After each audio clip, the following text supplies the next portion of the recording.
Star Wars: The Last Jedi has arrived, but as great as the movie was, we still have a few questions about certain story points and character decisions.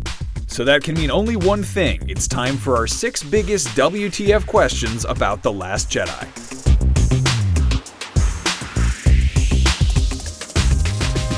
One of the key aspects to Rey's character was her need to learn the truth about her parents ever since being abandoned by them on Jakku. Was she one of Luke's students put in hiding for her own safety? A granddaughter of Obi-Wan? Did she have some great Force lineage? According to Kylo Ren, the answer is none of the above.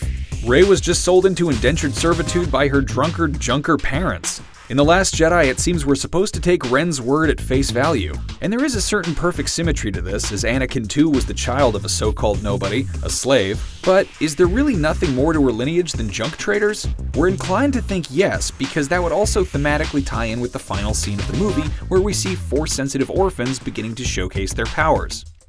Also, let's face it, Obi-Wan having kids would have been kinda dumb anyway, so let's just drop it. I agree. So, a big part of The Last Jedi is based on this idea that General Hux and his Star Destroyers have to chase General Leia and the escaping Resistance fleet for hours. It's the slowest chase scene ever seen in a Star Wars movie, as the bad guys actually just wait for the good guys to run out of gas while firing at them every once in a while. Hux has squadrons of starfighters, massive battle cruisers brimming with laser cannons, and other untold weaponry, and yet they follow behind the Resistance almost dutifully, only pinging them with one laser blast at a time. Couldn't they at least send some ships ahead at light speed to cut off Leia's ships from the other direction? Come on, Hux, get it together. Speaking of that slow chase, there's much ado about Poe taking issue with Vice Admiral Holdo after she assumes command of the Resistance in Leia's absence. Holdo seems to be leading everyone to certain doom, but we eventually find out that she does have a plan to secretly evacuate everyone in shuttlecraft to hide them on the abandoned rebel base on the planet Crate. So why doesn't she just tell Poe about this rather than lead him to an eventual mutiny? Help us, Obi-Wan Kenobi, because we're kind of confused. Oh, and by the way, couldn't Holdo have just set the cruiser on autopilot and used an escape pod herself? Her kamikaze suicide by hyperspace is really cool, but was it necessary? Why do Poe and Finn go to Maz Kanata of all people for help? Let's face it, including Maz Kanata in The Last Jedi feels like a token gesture because the filmmakers couldn't just ignore her after The Force Awakens. But she's just a plot device here, with Poe and Finn seeking her advice when they need to find a codebreaker to help get the First Order off their trail. But why would Maz be the first person these Resistance leaders think of when they're in such a dire situation? And how did they find her? Does Poe even know her? Finn only met her once for like 5 minutes. Also, she really seems to have recovered quickly after the destruction of her 1,000-year-old bar in the last movie. Just saying.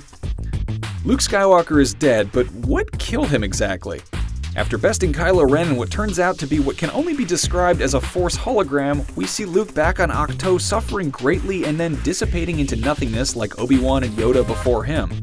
But did Luke really have to die? Presumably, the cause of death was the great strain of projecting that hologram version of himself across the galaxy, so if that's the case, maybe Luke should have just shown up in the flesh to face Kylo. We do know he still has his X-Wing. Sure, the outcome might have been the same, but then again, maybe he would have survived. This is Jedi Master Luke Skywalker we're talking about, the hero of the rebellion. So maybe his death here was just the sheer exertion of the situation, or maybe it was a voluntary letting go similar to what happened to Obi-Wan on the Death Star. And by the way, why didn't Kylo know that Luke was making a Force illusion to begin with?